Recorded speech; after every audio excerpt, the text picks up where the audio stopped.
At this time, let the record reflect, we're taking up Commonwealth of Kentucky versus Stephen Eugene Lawson. It's 23 CR 165 and 23 CR 371. The Commonwealth is represented in this matter today by Mr. and Ms. Young and Mr. Lasowski. Also present is Mr. Lawson with counsel, Mr. Wolf and Mr. Buckler. By way of background, back on May 27th, this matter came before the court in Warren County for a jury trial.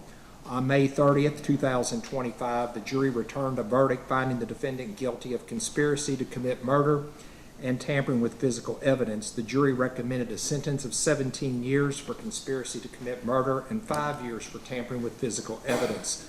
The court ordered a pre-sentence investigation report be prepared. And Mr. Wolf and Mr. Buckler, have you all had an opportunity to review that document with your client? Judge, we have.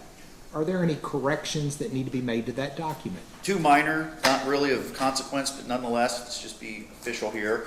The spelling of my last name. What page incorrect, are you at? page 1. Okay. Should be 2 F's and no E. 2 F's, okay, I've made that change. Thank you, sir. And then immediately following at the bottom of that, you'll see defense attorney, it says appointed or hired. As you know, we were appointed by DPA and we were not hired. Yes, I will make that change also. Those are the only two corrections, Your Honor. Very good.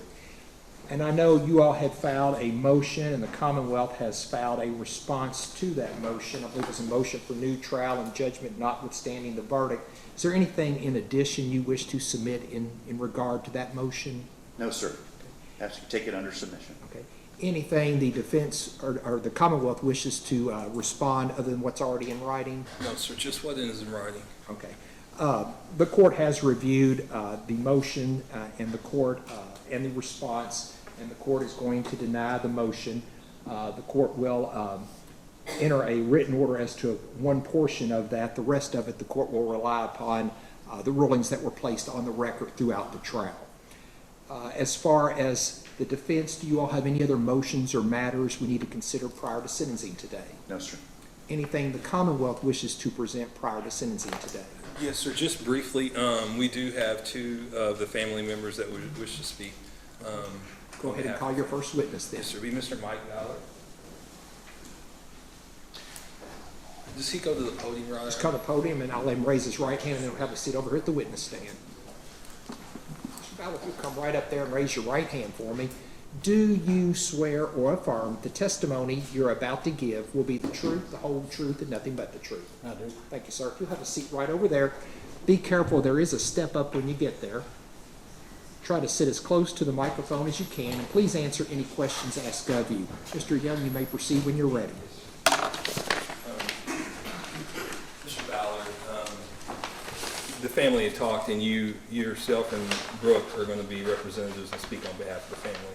Is there anything you would like to tell the court as it relates to the sentencing and how this has affected your family? Yes. You want me to go ahead and read what I've got? Yes, sir, that's fine. Okay. My name's Mike Ballard. I am Crystal's uncle.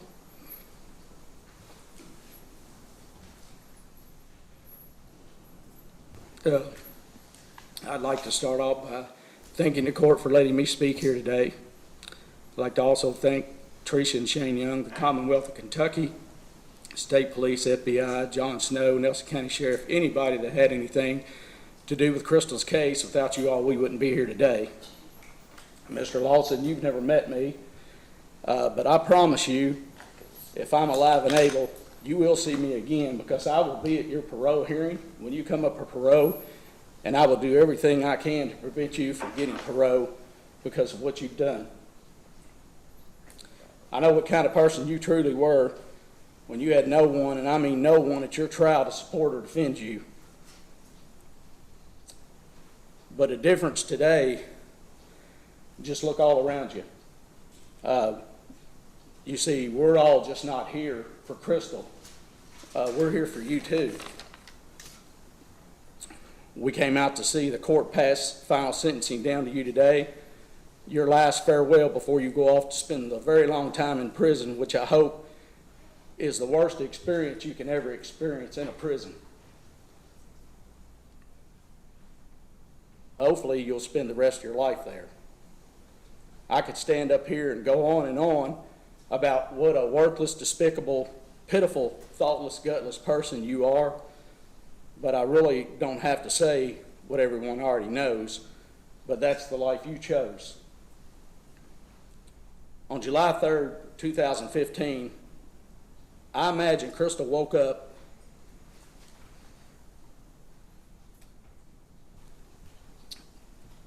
thinking it was just going to be another ordinary day for her, running errands, spending time with her kids, and getting them places they needed to be, like she did every day. Later that day, believing she was going on a special date with Brooks Hout, she was unaware that it would be the last day her children, her mother, her dad, Casey, and her sister, Brooke, would ever hear her voice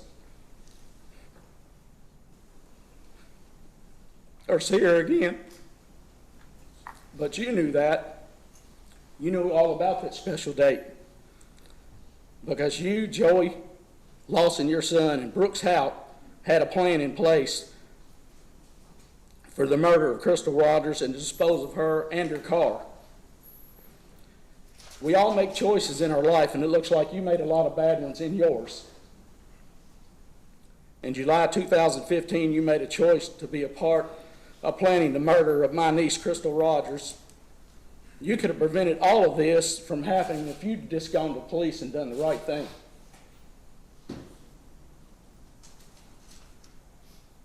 If you had done that, I believe Crystal would still be here today, and so would my brother Tommy Ballard. But no, you couldn't do that because you wanted the drywall works from Brooks Hout, and that's all this young lady's life was worth, and maybe just a little cash. A lot of people search for Crystal all the time, many searches, but nobody searched for her like her dad, Tommy Ballard. And you knew Tommy was a good man, and you knew he was out searching every day looking for his daughter. But you didn't care. It didn't make anything to you, didn't mean anything to you. And he searched for her every day, every night, until the day he died. And you knew it. You didn't say anything about it. You knew what happened. Again, you could have prevented it all. Crystal still would have been here, and I believe Tommy Ballard would have still been here. But you didn't care about anyone but yourself. You have no remorse, no feelings about it. I don't believe you're sorry about it. The only thing you're sorry about is getting caught and going to prison.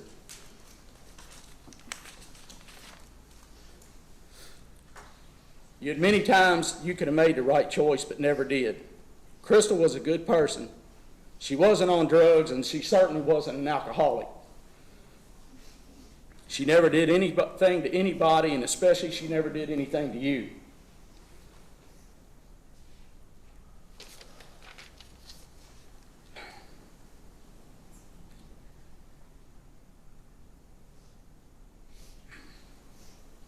Crystal was a beautiful, loving mother of 5 children. She was a daughter, a sister, an aunt, a granddaughter, a niece, and never deserved for her life to end the way it did.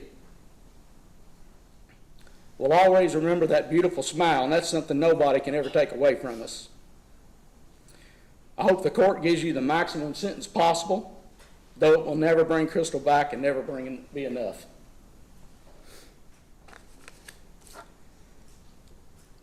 Before I finish, I want to ask you to look at Crystal's family, look at her kids, look at Sherry. Don't you think they need to know where their mother's buried so they can have peace and at least lay their mom to rest the way it should be done? And they deserve that. Wouldn't you want that if it was your mother or your daughter? Then you need to stand up, be a man, and do the right thing, because you're going to prison. But if you do one right thing in your life, this is the thing to do. Let them know where their mom is.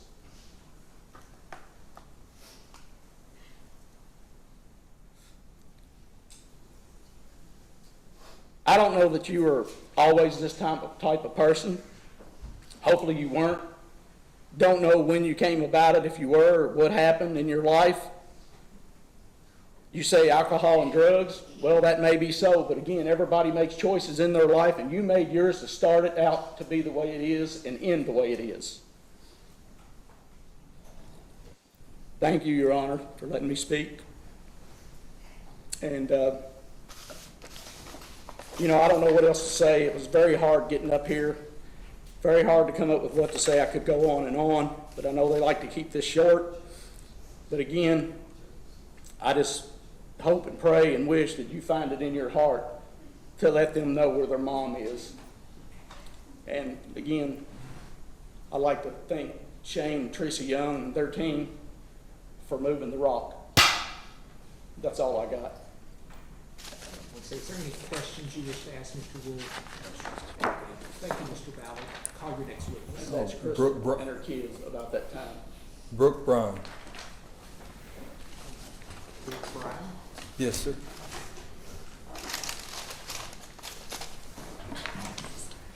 You'll come up to the podium where Mr. Young is and raise your right hand, please. Do you swear or affirm the testimony you're about to give will be the truth, the whole truth, and nothing but the truth? I do. But you'll have a seat right over here.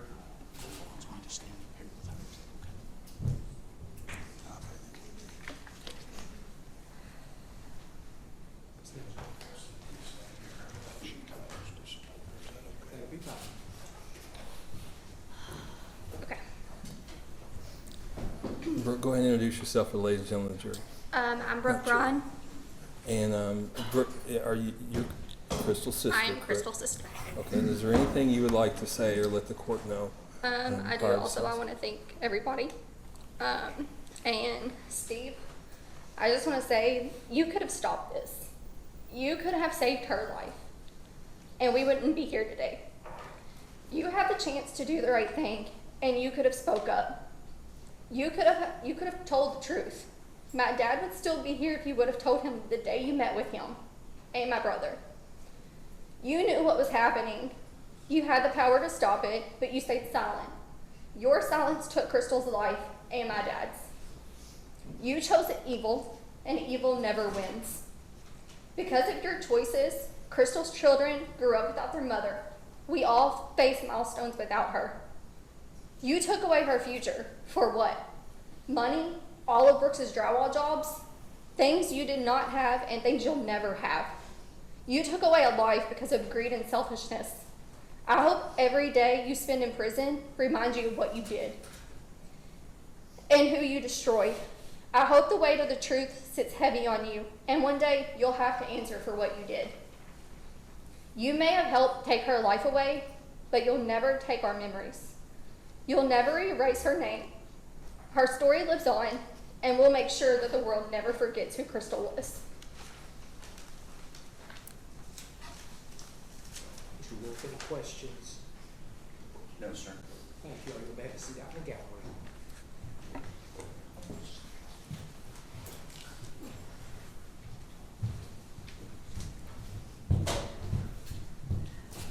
Mr. Young, anything else you wish to present? There is not, Your Honor. Here in a few minutes, the court will be pronouncing sentence in accordance with the jury's verdict. First, I do need to tell you, Mr. Lawson, you do have a right to appeal to a higher court, which would be the Kentucky Court of Appeals. If you cannot afford the cost of that appeal, I will appoint you a public defender to handle that appeal for you. The notice of appeal has to be filed within 30 days of the entry of the judgment. Counsel, is there any reason why final sentencing cannot be pronounced? No, sir. No, Your Honor. At this time, in conformity with the jury's verdict, it is the sentence of the court that Mr. Lawson be confined in a penal institution, therein to remain for a period of 17 years upon his conviction to conspiracy to commit murder, 5 years for tampering with physical evidence. It's a further order of this court, all time shall run together or concurrently for a total sentence of 17 years. Also, for the record, the court would note that at any request for probation or conditional discharge, the court believes he's statutorily precluded from asking for that. But even if not, the court finds that to grant probation or conditional discharge would unduly depreciate the seriousness of this matter. I will be signing a judgment here today. After that judgment has been entered by the clerk's office, the clerk is going to send copies to both sides, and then that can be appealed if he wishes to do so. Yes, sir. Anything else we need to take up at this time, council? None of them have the comments, right? Nothing, but I'd like to approach on just an administrative matter, but it has nothing to do with. what Sure, we're come doing, on So now. it won't take long.